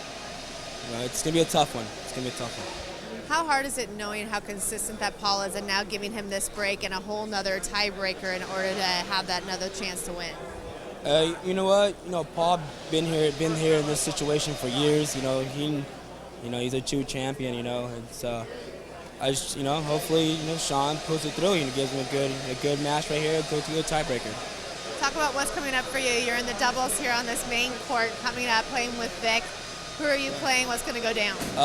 Yeah, 2 o'clock we're going to be on in the show court, I think so. And then we're playing against Robbie McCarthy and Dermot Nash. So it's going to be a good game, you know. We're all a bunch of shooters in the court, and it's going to be a good show. Talking about Robbie, he's coming off of just playing. Any way you can take advantage of that? Oh, yeah, hopefully he has a little fatigue and a little soreness, so I can take advantage of that. But you know, I can't really think about that. You know, Robbie's such a good player, and hopefully pull it through. You're one of those players that also travels from indoors to outdoors here at the tournaments. What is the difference between the atmosphere that you see going on? Oh, you know what? It's really like two different atmospheres. You know, going outside of big ball, you see everybody all active, you know, all rowdy and stuff like that. You know what? It's a good show. You know, it's a good show. I like the venue in big ball. I love it. You know, that's where I came from. Coming over here on a small ball event, you know, it's just, you know, everybody's really conservative and everybody, you know, like it. For all those people who have watched this broadcast for many years and mostly just seen the 4-ball, when we go outdoor tomorrow and cover a lot of that, what should people be watching for? What should they be appreciating about the sport? Oh, well, appreciate the sport that we could build courts right there on the tennis court. You know, the 1-wall event, the 3-wall event, you know, just having the whole variety of it's like paradise, handball paradise for me. You know, just have the indoor, small ball, and then going outdoor and playing big ball. You know, it's a good show. You know, big ball gives a lot, more, of a show. You know, I love it. You're a player who's celebrating your birthday, just coming in here this week. Yeah. Always a time to reflect. What do you have going on this year? What are you excited about? To me, it's just another number, but I just turned 27 years old, you know, 27 years old.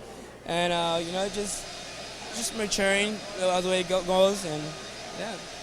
What are you liking most about your game right now? You know what, I got killed yesterday, and Paul Brady just dismantled me, and, you know, I learned a lot from that. And I'm glad you brought that up, because I wasn't going to, No, I could talk about it. You know, yesterday I was down about it, but, you know, I learned a lot from that match, and I got a lot of work to do.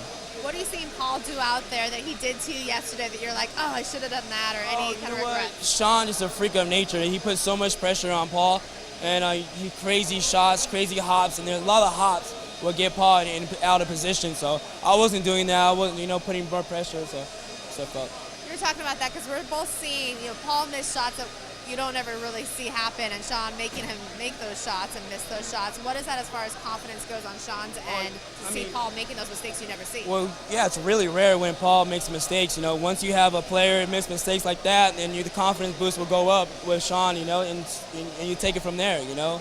So you gotta take advantage. On the other end, you see Paul seeing Sean get emotional, who every single player gets emotional in the court, it seems like, with Paul, because it's so frustrating at times. How do you think that feeds Paul a little bit? I mean, you do get, you know, you get a lot of like feedback from Paul. You know, if you show a lot of emotion, like, yeah, as a player, you do see, oh, I may got him, oh, yeah, I may got this and that, but everybody got emotion in these courts, you know. It's really hard not to show emotion. I mean, you're not like Dave Chapman, you know, all the great players, the greats, you know. But, yeah. You travel to all the tournaments. What makes this one special? Oh, it's very special. This is my hometown right here. I was born and raised in this state, this city. You know, it's a great venue, you know. We go from inside out, you know. Simple Green, thank you for Bruce Fabrizio. Thank you a lot for putting this out. Deeply appreciate it. And, yeah, what's great about it is, like, we all come together, you know, as one. Big ball, small ball, we got to see inside out in every other way. Thank you so much. Thank you. All right, back to you guys. Thank you, Kara. Well, that's Mondo Ortiz for you. Well, I'll tell you what, the coattail on his handball paradise remark, those 5 minutes were my handball paradise, because headphones on, I'm listening to that with Kara and Mondo. Very understated, but still very intelligent perspective. Headphones off, I'm hearing an off-air discussion between David Vincent and David Fink, and equally entertaining for its own reasons. So which one do you prefer? Well, I had the headsets off while that was happening, so I missed a little bit of Kara, Mac, and Mondo. That's too bad. Well, game number 2 went to Paul Brady when he wins 21-15 after losing the first one 14-21, and now he's going to try to get to 11 before Sean does. And our referee is going to try to get Sean back onto the court after that 4-minute interview with Kara Mack and Mondo Ortiz. You're watching the Simple Green U.S. Open of Handball. It's always the pinnacle of the sport. Those love coming out here and doing exactly what Mondo Ortiz said. It's the festival of handball, where he said, you know, it's like a carnival of 1-wall, 3-wall, and 4-wall, and it can't get any better than this. He feels like he's in handball heaven. Which dovetails into the remark I wanted to get to of Bruce saying, just very off the cuff, he mentioned doing good things for others. The whole purpose of his charitable foundation, and obviously how he's chosen to live his life, he just threw it in to discuss the specifics of who benefits from events like these. And I mean, we just need more people with that perspective. Why am I put on this earth? Is it to acquire as much as I can get and live for myself, or is it to do good for others? Yeah, it's true. I mean, it kind of goes along with that whole pay it forward thing, but in a different way, where you're saying that, you know, I've done some good things here on earth, but I want to do the right things on earth, not just the good things. As things. habit, not as a special thing. I'm gonna. I don't want to get praised for it. Right on Facebook. See, look what I did today. Yeah, that's the thing about Bruce. If he wanted the advertising, he'd just go sponsor a NASCAR like he once had. He had the simple green car. That's not what he's after. He'd probably get a better return with the NASCAR, to be honest. But this is something he feels is the right thing to do. And he's not advertising it. We had to go to him to do the interview. It wasn't the other way around. We could all learn from that. Now I'm crafting my next Facebook pose, though. Just gave big props to a generous man. That's a good one. Oh, look at that.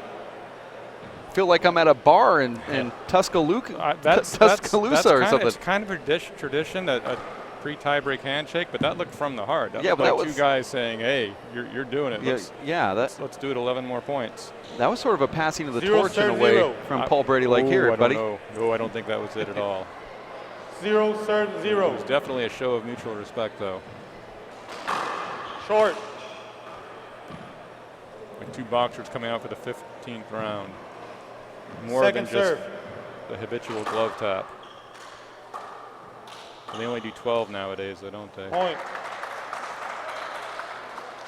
Sean's probably going to need as many quick points as he can. 1, serve, 0. Probably about 11. Point. Look at that. He missed his serve, and Paul with a gift. 2, serve, 0. Short. Second serve.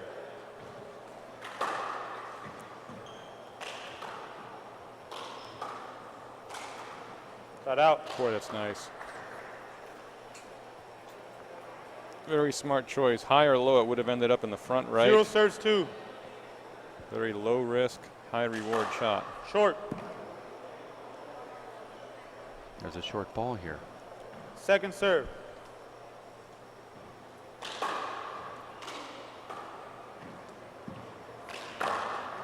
Point. And a point there for Paul Brady as First we strike off the weak return. Are looking for that 11 points to go to the finals. I don't think Paul Brady anticipated this type of battle.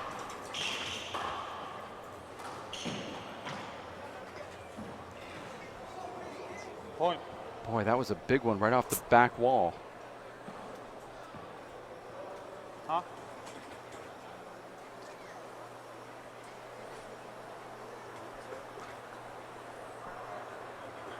I think Sean's saying that he thinks the ball's broken, but I almost think he's reaching for straws here. And Paul's saying, give me the ball. Quit trying to make this thing break. Just throw it to me. See Paul's hand out there? I wouldn't have enough energy to keep my hand out that much. It weighs too much. And look at now Paul's smiling. He's like, what are you going to try to make this thing break? You don't think there's respect between those two guys? No, this wouldn't count if it broke at this point. All right, let's go, Sean. You guys want to change a ball? Look at Paul. No, I don't want to change it. Let's go, Sean. What's the over and under, and how many rallies are going to go by before it breaks? It doesn't look broken. All right. 2, serves 2. $500 if it breaks on this serve. There it is. Oh, come Nailed on. it. I got it. I got it. And now look at Sean. He's not happy at all. He lost a point, and the referee knew it too. And I just got $500. Yes, from whom? I don't know, but I earn it. I earn that 500. Wow. No, I mean, it wasn't broken. Now Sean's really upset. Now see, by rule, Paul gets that previous point, but every common sense rule in the world says that it's 1 serving 2. Right. You Paul can't Brady should punish Sean for everyone else's ignorance. Sean knew the ball was broken, and that's exactly how he sees it. That's exactly. And of course he's going to lay it into the ref here. here. Don't punish me for your ignorance. I knew it was broken. By rule, unfortunately, Paul does get I don't that know. I point. don't know what Cordova's looking for, but maybe a way out, maybe the exit, because I mean I don't know what else Cordova could have done. He inspected the ball. He looked at the ball, and a good player knows this ball will break from the inside. So on the very outer edge is the last part left. So if you look at it, right. Well, Sean that's knew it was just broken. the Deep ultimate down, bad Paul break knew for it was Sean. broken, and you know Paul knew it was broken when he put his arm out and held it. Like, give me the ball, right? Hurry up, give me the ball. It's not broken. And Paul probably knew too. Yeah, probably. Well, Paul knows. They think. What's that? Well. Uh-oh, here we go. This is where. Keep going, right? It wasn't broken. All right.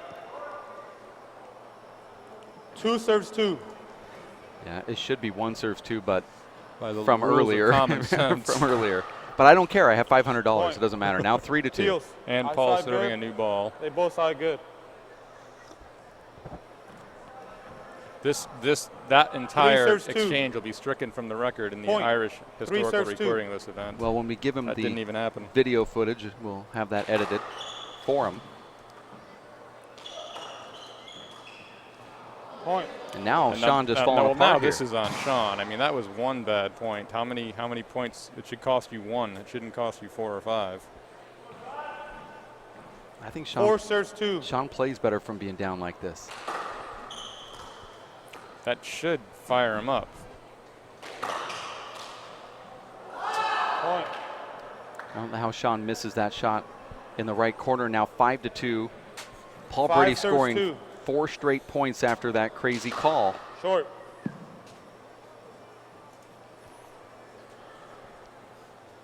And even with all that said, I think Paul still played this the way he's supposed to play it. I mean, absolutely. The referee Yeah. inspected the ball. Paul had a little It's not smirk on on his Paul, face, yeah. like, you know, he didn't say it was broken. Paul knew it was, but just like Paul knew before boarding the plane to Worlds, there was going to be a 3-way doubles team. and the referee calls do-over here. Paul hit one of the best shots of the tournament. Watch where this ball 5 ends serves up. 2. He hesitated. 5 serves 2. It's going to take more than that to make up, but Point. Now 6-2 is Paul Brady. Paul having the proper athletic reaction too, though. I mean, someone had to use this to fuel him, and it looks like that someone was Paul.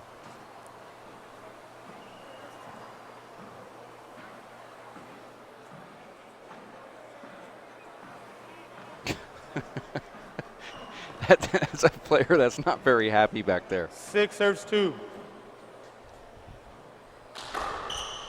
Boy, Paul's serves are just unbelievable right here.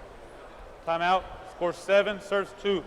1 minute. But when there's an unusual variable being thrown in, I mean, that call was exactly 1 point in an 11-point game. The true measure is, you know, how did each player respond to it? Yeah, that's true. Paul took that sort of energy off of that crazy broken ball call. He was down 1-2. Referee inspected the ball, awarded Paul that point, making it 2-2. Paul goes in and serves now after that 5 more points in a row to make it 7-2, while Sean's still upset about what was a broken ball, and Sean would have been serving. No, it would have been 1-2 instead of 2-2, but with Sean leading. I'm just focused on the post ball breakage reaction. Right. Paul actually handled it well, but he should handle it well because that's why Brady always wins. Now well, no, he should handle it well because the call was in his favor. Now the call wasn't in Sean's favor. Both players, of course, are going to handle it different because the result was different. It was a tense situation. He's actually playing better than he was.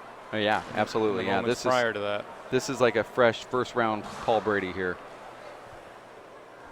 Now, I know the crowd here locally was just absolutely marveled by the way Paul played against Mondo Ortiz yesterday. In a lot of ways, I'm more impressed by this. To come off a white-hot opponent and more unforced errors by yourself than you're used to snap out of that impresses me more than a 21-2, 21-5 win. Right. Well, this is a nice run from Paul Brady. 8 serves 2. A 7-0 run in a tiebreaker, make that 8-0 run. 9 serves 2. My gosh, Oh, these are and the this best is- serves I've you ever seen can't- in my this life. part you can't fault Sean anymore at this I mean, point. really? This is insane. Match point serves 2. But this is doing it in a breaker after overcoming your own demons during the match. This is impressive. Now this would be it right here. And it is. Paul Brady wins. And it's just like that. It's over. He appeals a slide. And Hey, we have Sean Lenning appeals a a slide appeal, but Paul Brady Warren, see it. really Both- just nobody saw it, Sean. unbelievable Both guys here. didn't see it.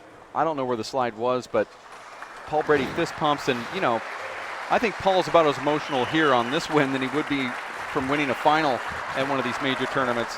And the round of applause from the crowd probably feels good, but I know that's not even a good consolation for Sean Lenning here, who's probably really frustrated. Yeah, you know Sean, the competitor he is extremely dejected now, but he's, like we say, how long can you sustain the A-plus effort? He needed 5 more points. That's pretty close. Yeah. Let's go to Kara Mack here, who's courtside with Paul Brady right now. Kara. Congratulations. Thank you. Thanks very much, Gar. What was going through your head there after losing that first game?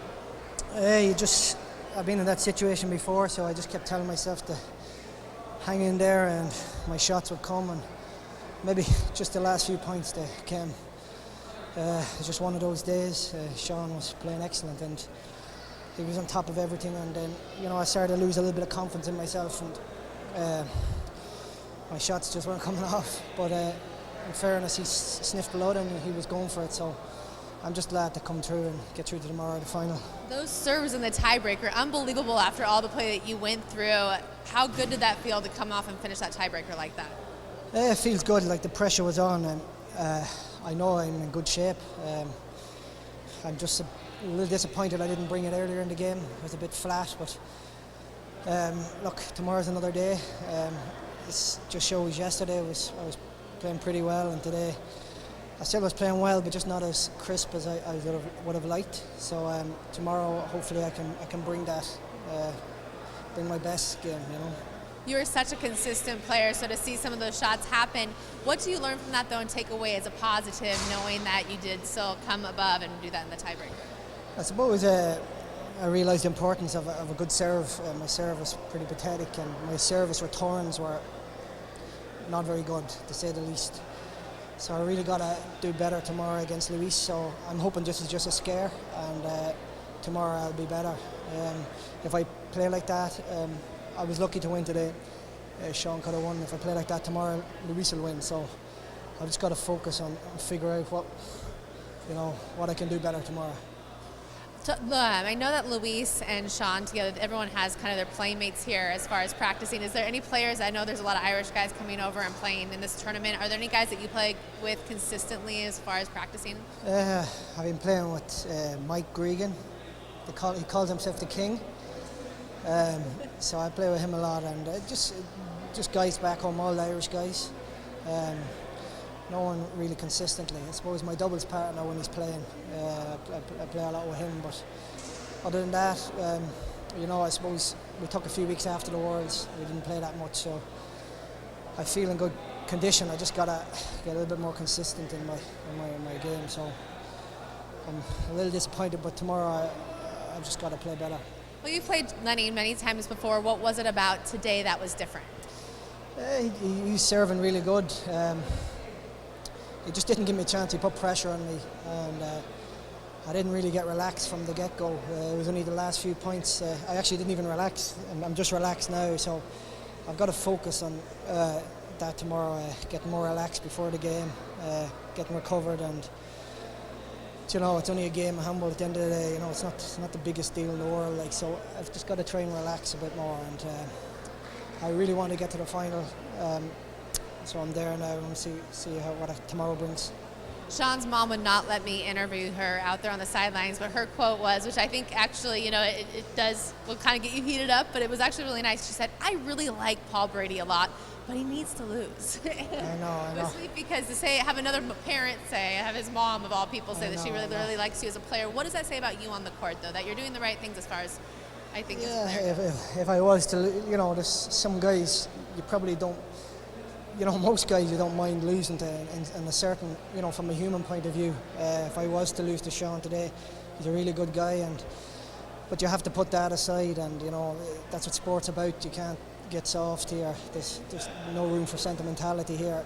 You know, when I was coming up, Chapman and some of the other pros were beating me into the ground, and you know, I just want to make it myself very difficult to beat, and make any person who has ever beaten me make them earn it. So every title that I have, I want to defend to the bitter end, and that's what I intend to do tomorrow. If I lose, so be it. I've lost to the better player on the day, and I'll hopefully come back a better player from that. But I'm just not focused on losing. I just feel that any title I'm trying to defend, I've got to honour the past champions, and don't give it up that easy. So today, that's what happened. I had to actually fight to the end to get the win. So see what tomorrow brings. What does this tournament personally mean to you, this one in particular?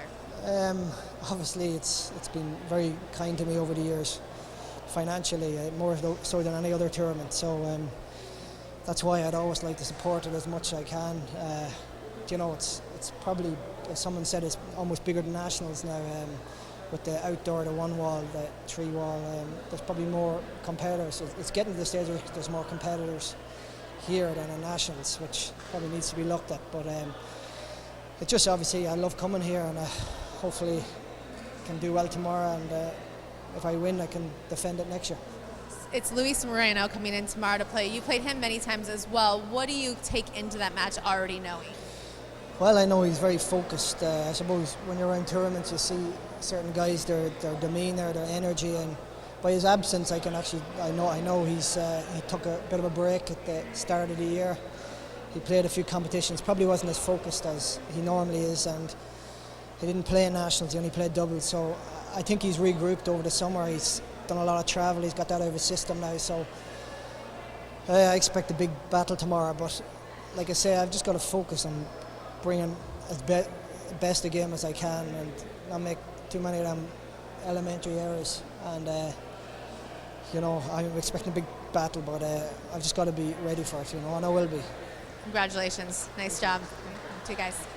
Thank you very much. Kara, Simple Green U.S. Open of Handball, where Paul Brady takes down Sean Lenning in that tiebreaker and will now advance to play in the finals against Luis Moreno. We'll have more handball coming up right around the corner. It looks to be as if we'll have some men's pro doubles in just a bit. For John Bike, my name is Dave Vincent, and those helping out with the live broadcast, Kara Mack and Chris Grad, as well as Jeff Castor, Matt Titano, Samantha Kocher, and Lolita DeVincent on the camera work as well. So I want to thank everybody, Gene Kazumoto and John Bike and Dave Fink. We'll have more handball in just a bit. Stick around here on ESPN3 and the Watch ESPN app. Stick with us.